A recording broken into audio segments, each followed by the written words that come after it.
აი ეს მაგრამაა ყველაზე მაგარი. პირველი რაც ღმერთმა მოგცა ჩვენ არის თავისუფალი ნება.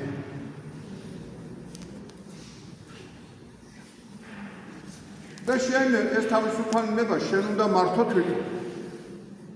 და შენ თან მოგცა მფარველი ანგელოზი. იმ მფარველი ანგელოზის შთაგონებით და გულისხმით უნდა მართო ის თავისუფალი ნება, რომელიც ღმერთმა შენ მოგცა.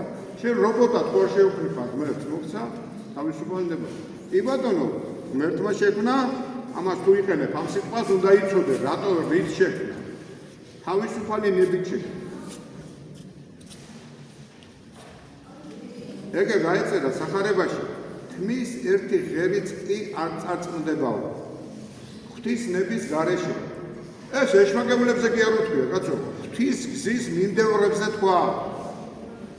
ვინც ქრისტეს მიყვებოდა იმასზე თქვა. შენზე თქვა თუ შენ ქრისტიანი ხარ. თუ შენ ქრისტეს მიყვებ. შენზე თქვა რომ შენ თავზე დათვლილია. თმები და ისი არ ჩამოვარდებაო, თუ ნება არ იქნება უფლისო.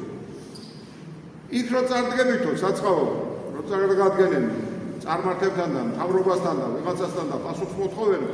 იქ რო იფიქრებდო რა უნდა თქო, მე თვითონ ვილაპარაკებ თქვენი პირით. ეს უთხრა ქრისტიანებს. თვალ ლენინიზა კი არ უთქვია და მარქსიზა და ენგელსიზა.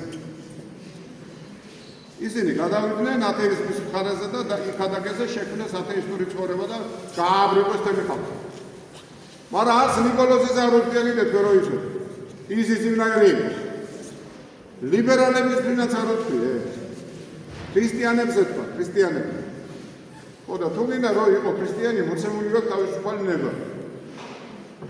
და